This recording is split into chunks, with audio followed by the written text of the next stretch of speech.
Halo semuanya, apa kabar? Nama saya Haniel Kining Benai. Sekarang saya akan membuat video dan alasan saya untuk membuat video ini untuk menjelaskan kepada kalian tentang materi-materi apa saja dan bacaan-bacaan apa saja yang sudah saya pelajari selama setengah semester ini dan juga sekaligus untuk mengerjakan UTS saya. Baik, saya akan mulai dengan masuk pada week yang pertama dengan topiknya yaitu keamanan. Pengertian keamanan dalam konteks hubungan internasional adalah suatu konsep mendasar yang tidak hanya melibatkan perlindungan individu dan negara, tetapi juga mengeksplorasi kompleksitas, tantangan, dan paradigma yang melekat dalam kehidupan manusia. Mari saya ajak kalian semua untuk menjelajah lebih dalam tentang bagaimana keamanan memegang peran kunci dalam menjaga keberlangsungan hidup manusia dalam realitas dunia yang modern dan beragam. Keamanan adalah sebuah konsep pokok dalam hubungan internasional. Keamanan dalam hubungan internasional mencakup perlindungan individu dan negara. Sifat dari keamanan memiliki banyak aspek dan tantangan yang ditimbulkannya di dunia modern. Selain itu, hubungan antara keamanan nasional dan kebebasan sipil adalah hal yang penting, serta tantangan yang dihadapi oleh negara-negara terkuat di dunia dalam menangani keamanan. Ada berbagai paradigma keamanan, termasuk keamanan nasional, keamanan internasional, dan keamanan manusia. Keamanan menjadi sesuatu yang berharga dalam kehidupan manusia. Setiap individu dan negara berlomba-lomba untuk membuat diri mereka aman dan bagaimana dari keamanan tersebut dapat melahirkan sebuah pengaturan yang bagaimana dari hal tersebut juga dapat berkembang setiap saat. Dalam hubungan internasional, tantangan keamanan selalu dihadapi oleh negara yang lemah, gagal, atau negara semu dalam menjaga keamanan dan dampaknya terhadap keamanan pribadi. Jadi, kembali lagi, keamanan menjadi hal yang penting bagi sistem negara dan efektivitas kebijakan keamanan nasional selalu dipertanyakan, apakah memiliki peningkatan atau tidak. Keamanan dalam hubungan internasional adalah konsep yang kompleks dan juga menjadi salah satu nilai yang paling penting pada kehidupan manusia. Keamanan membuat manusia dan negara berupaya membuat kebijakan untuk melindungi diri mereka sendiri. Efektivitas kebijakan keamanan nasional dalam menjamin keamanan pribadi dipertanyakan, terutama di negara-negara yang lemah atau gagal. Secara keseluruhan, keamanan tetap menjadi perhatian penting pada saat ini yang membutuhkan analisis dan adaptasi yang berkelanjutan. Berikutnya, saya akan masuk pada minggu kedua yang mana di kelas kita telah belajar mengenai keamanan nasional. Keamanan nasional adalah pilar utama yang menggerakkan negara-negara untuk menjaga kedaulatan dan stabilitas mereka dari berbagai ancaman, baik dari dalam maupun luar. Dalam perjalanan kita menjelajahi konsep ini, kita akan memahami bahwa keamanan nasional melibatkan banyak elemen yang melintasi kekuatan militer, diplomasi, hingga pengaruh global. Saya ajak kalian semua untuk menggali lebih dalam pemahaman yang komprehensif tentang bagaimana keamanan nasional memainkan peran kunci dalam memastikan keberlangsungan hidup dan kesejahteraan rakyat suatu negara. Mempertahankan keamanan nasional adalah usaha untuk mempertahankan dan melindungi kedaulatan serta stabilitas dari negara tersebut. Keamanan nasional melibatkan perlindungan terhadap kedaulatan negara dan kehidupan rakyatnya dari ancaman internal dan eksternal. Immanuel Kant memberi idenya untuk negara-negara agar mereka harus menundukkan kepentingan negara untuk kebaikan bersama dan diatur di bawah hukum internasional. Keamanan nasional adalah komponen penting dari tanggung jawab pemerintah untuk menjaga dan mempertahankan stabilitas negara. Hal ini mencakup perlindungan terhadap bahaya internal dan asing yang dapat membahayakan kedaulatan, stabilitas politik, dan kesejahteraan rakyat. Untuk melihat sistem dalam keamanan nasional, kita harus melihat perspektif dalam sistem internasional, seperti pertahanan bersama, dan keamanan global. Keamanan nasional di sini penekanannya harus pada kekuatan militer. Tujuan strategi keamanan nasional mempertahankan keamanan teritorial, menjaga keseimbangan kekuatan global, memastikan kebebasan maritim, mempengaruhi dunia luar, mempengaruhi ekonomi global, dan memajukan hak asasi manusia dan cita-cita universal lainnya. Oleh karena itu, pemahaman menyeluruh tentang keamanan nasional sangat penting bagi stabilitas dan kemakmuran suatu negara. Baik, itulah materi dari minggu kedua yang saya pelajari. Lanjutnya, saya akan masuk pada minggu ketiga, yang mana di kelas kita telah belajar mengenai sebuah topik yaitu aliansi dalam hubungan internasional. Aliansi dalam hubungan internasional adalah sebuah konsep yang memegang peranan kunci dalam dinamika politik global. Melalui kerjasama negara-negara, aliansi dapat membawa manfaat besar dalam hal kekuatan bersama, pertumbuhan ekonomi, dan keamanan. Namun, seperti mata uang ganda, aliansi juga dapat membawa risiko konflik dan pergeseran kekuasaan. Nah, saya akan mengajak kalian semua untuk memahami lebih dalam tentang bagaimana aliansi membentuk peta politik dunia, serta bagaimana faktor-faktor dinamis mempengaruhi kelangsungannya. Saya langsung saja mulai. Aliansi merupakan hal yang penting dalam hubungan internasional. Negara-negara bekerja sama untuk meningkatkan kekuatan dan keamanan mereka. Aliansi dapat berupa formal dan informal, dengan manfaat seperti pengurangan biaya pertahanan, kerjasama ekonomi, dan keuntungan strategis. Namun, aliansi juga dapat memunculkan konflik dan mempengaruhi hubungan luar negeri. Salah satu instrumen yang penting dalam politik internasional merupakan aliansi, karena aliansi dapat memungkinkan negara-negara untuk menggabungkan sumber daya demi keamanan bersama. Mereka bisa seperti NATO atau informal, seperti kerjasama militer atau ekonomi. Aliansi memungkinkan negara kecil berbagi biaya pertahanan dengan yang lebih besar, mendorong pertumbuhan ekonomi melalui perdagangan, dan memperoleh keuntungan strategis. Namun, aliansi juga dapat memicu ketegangan dan perlombaan senjata, serta menantang keseimbangan kekuasaan. Umur aliansi dapat berlangsung lama atau singkat, tergantung pada faktor seperti persepsi ancaman atau perubahan kepemimpinan. Dalam diplomasi internasional, aliansi bisa dibilang merupakan komponen dinamis. Aliansi memiliki potensi manfaat besar, tetapi juga risiko konflik. Keberlanjutan aliansi tergantung pada berbagai faktor yang berubah dari waktu ke waktu, menjadikannya elemen penting dalam politik global. Terima kasih.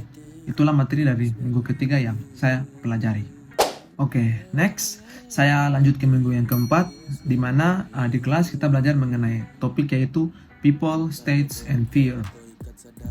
People, States, and Fear membawa kita ke dalam dunia konsep keamanan dalam hubungan internasional, sebuah aspek yang seringkali terabaikan dalam literatur geopolitik. Di sini kita didorong untuk melihat keamanan sebagai konsep yang independen dan penting, bukan hanya sebagai subproduk dari kekuatan atau perdamaian. Mari kita melangkah lebih jauh dalam pemahaman ini dan menggali bagaimana konsep keamanan membentuk tatanan dunia yang kompleks dan saling terkait. People, States, and Fear mengkaji evolusi konsep keamanan dalam urusan internasional. Gagasan ini dipromosikan dan dikembangkan sebagai cara utama untuk memahami perilaku entitas internasional. Keamanan internasional terkadang diabaikan dan dianggap sebagai hal yang sekunder dibandingkan dengan cita-cita kekuasaan dan perdamaian. Faktanya, di sini yang saya pelajari, dia mengklaim dalam buku yang saya baca bahwa keamanan ini memainkan peran penting dalam menjelaskan perilaku internasional. Pada bagian ini juga menunjukkan kesenjangan antara literatur mengenai keamanan dan wacana yang berkembang dengan baik mengenai kekuasaan dalam hubungan internasional. Bagian ini juga menekankan bagaimana keamanan seringkali dipahami secara sempit, terutama dalam hal kepentingan nasional dan fitur militer, sehingga membatasi potensinya. Di sini juga penulis mencoba merangkul konsep ini dan menyatakan bahwa keamanan harus dilihat sebagai sesuatu yang berdiri sendiri. Ini menurut yang saya baca, buku yang saya baca. Bukan hanya sebagai akibat dari kekuatan atau perdamaian. Bahkan sebagai berbagai pakar menyerukan perluasan konsep keamanan untuk mengatasi tantangan global dan mendorong perspektif yang lebih holistik. Kesimpulannya, di sini ditekankan pentingnya mengevaluasi kembali dan mengangkat konsep keamanan dalam hubungan internasional. Dalam rangka mengembangkan konsep keamanan internasional, kita ditegaskan mengenai pentingnya memahami bahwa keamanan bukan hanya akibat dari kekuatan atau perdamaian saja, tetapi memiliki relevansi peran yang unik dalam hubungan internasional. Oke, itulah materi dari minggu ketiga yang saya pelajari. Selanjutnya, saya akan masuk pada minggu kelima. Pada minggu ini, topik yang dipelajari mengenai kompleksitas perkembangan konsep keamanan non-tradisional dan hubungannya dengan keamanan manusia. Baik, saya langsung saja masuk ke dalam pembahasannya. Setelah Perang Dingin berakhir, dunia mengalami transformasi yang memaksa kita untuk merenungkan ulang makna sejati dari keamanan. Bagaimana keamanan non-tradisional telah menjadi alternatif yang relevan dalam pemahaman tantangan keamanan kontemporer adalah inti dari pembahasan ini. Mari kita menjelajahi pergeseran paradigma ini dan bagaimana konsep ini membuka pintu untuk pemikiran yang lebih inklusif di era pasca Perang Dingin.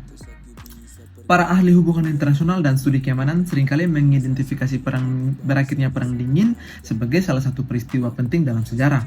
Buntut dari berakhirnya Perang Dingin telah mendorong para akademisi dan pembuat kebijakan untuk mempertimbangkan kembali makna yang mendasari istilah keamanan. Terlepas dari kenyataan bahwa hampir 2 dekade telah berlalu sejak berakhirnya peristiwa tersebut, masalah ini masih belum terselesaikan. Dari situ kita dapat memahami pentingnya dan signifikansinya keamanan non-tradisional dalam lingkungan keamanan global pasca Perang Dingin. Untuk memahami konsep non-tradisional, pertama-tama kita harus mempertimbangkan konsep keamanan tradisional yang mendominasi pemikiran hubungan internasional dan studi keamanan sepanjang Perang Dingin. Kerangka kerja keamanan tradisional terutama berpusat pada negara dan memiliki perspektif militer. Pada tingkat yang lebih luas, keamanan non-tradisional menunjukkan adanya pergeseran dalam paradigma keamanan internasional. Konsep ini telah berkembang sebagai hasil dari pengaruh metode pasca kolonial dan pemikiran keamanan dunia ketiga. Selain itu, keamanan non-tradisional telah berkembang sebagai suatu usaha. Keamanan global mengalami transisi setelah berakhirnya Perang Dingin, yang mendorong penilaian ulang terhadap gagasan keamanan. Meskipun masih ada perdebatan tentang esensi keamanan, konsep keamanan non-tradisional telah muncul sebagai alternatif yang relevan. Pemahaman terhadap pergeseran ini adalah langkah awal menuju pemecahan tantangan-tantangan kontemporer yang mempengaruhi negara-negara berkembang, mengakui kepentingan global yang lebih luas, dan melibatkan pandangan-pandangan dari berbagai latar belakang pasca kolonial dunia ketiga. Ini menggambarkan pentingnya pendekatan yang inklusif dalam pemikiran keamanan di era pasca Perang Dingin. Berikutnya, saya akan masuk pada minggu ke-6 yang mana di kelas kita telah belajar mengenai kompleksitas pembuatan kebijakan keamanan nasional dan luar negeri di abad ke-21. Di sini kita dibimbing melalui proses yang rumit, membedakan antara kebijakan dan strategi, serta menyoroti pentingnya keselarasan di antara keduanya. Mari saya ajak kalian memahami bagaimana pembuatan kebijakan melibatkan identifikasi kepentingan nasional, pertimbangan politik domestik, dan fleksibilitas yang diperlukan untuk menghadapi perubahan dunia politik yang dinamis. Pembuatan kebijakan adalah proses yang kompleks dan tidak selalu pasti. Ini menekankan pentingnya fleksibilitas dalam menghadapi perubahan lingkungan politik global, serta bagaimana kita menganalisis kebijakan yang relevan dalam keamanan nasional dan luar negeri dibuat di era modern.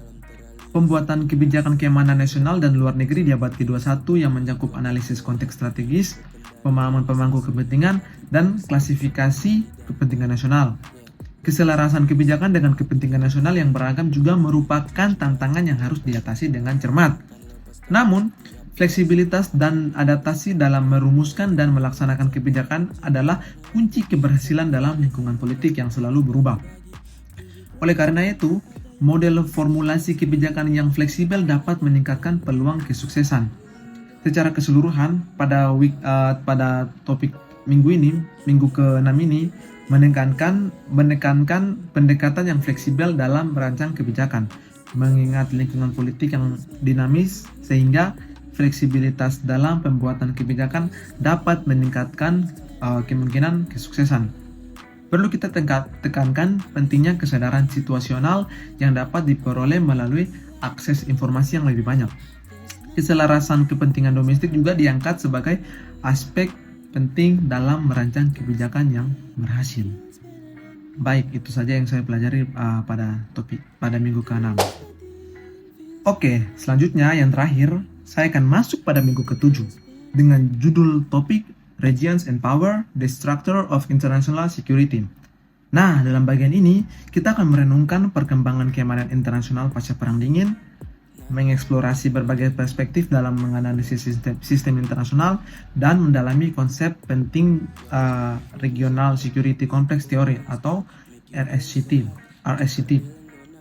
Mari sekali lagi, saya ajak kalian untuk memahami bagaimana RSCT dan konsep regionalisme memberikan wawasan yang mendalam tentang keamanan di dunia kontemporer. Setelah runtuhnya Uni Soviet dan pergeseran tatanan dunia yang mendukung Amerika Serikat sebagai negara hegemon, banyak perspektif yang muncul yang bertujuan untuk menjelaskan sistem internasional dalam hal keamanan internasional. Sudut pandang neorealis berpendapat bahwa aktor utama dalam keamanan internasional kontemporer adalah negara dan berfokus pada polaritas dan distribusi kekuasaan. Sebaliknya, sudut pandang globalis berpendapat bahwa peran aktor independen seperti MNC dan LSM juga harus dipahami. Sudut pandang ketiga adalah sudut pandang regionalis, yang berpendapat bahwa tingkat regional adalah tingkat studi yang optimal untuk menganalisis konflik dan kerjasama dalam masalah keamanan internasional. Untuk memahami regionalisme dan RSCT, kita harus dapat mengidentifikasi tingkat analisis regional dari tingkat analisis unit dan global, di mana wilayah adalah kumpulan unit yang tidak memiliki otonomi. Menurut penulis dari buku yang saya baca, dia mendefinisikan kekuatan dunia di era pasca Perang Dingin telah menjadi semakin kompleks karena munculnya negara adidaya seperti Amerika Serikat dan kekuatan moderat seperti Cina dan India. Jadi, ia merekomendasikan klasifikasi sebagai berikut. Untuk negara adidaya, itu negara yang paling kuat dalam hal politik, kekuatan militer, dan kekuatan ekonomi dengan kepentingan dan jangkauan global.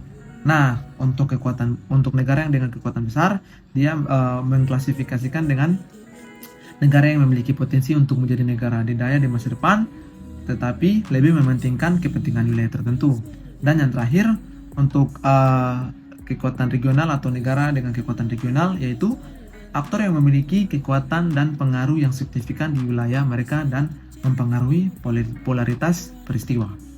Baik, itu saja materi yang saya pelajari selama setengah semester ini. Kiranya seluruh materi yang saya telah sampaikan dapat bermanfaat bagi kalian semua yang menonton. Itu saja mungkin dari saya. Sekian dan terima kasih. Sampai jumpa. Nothing feels better than you.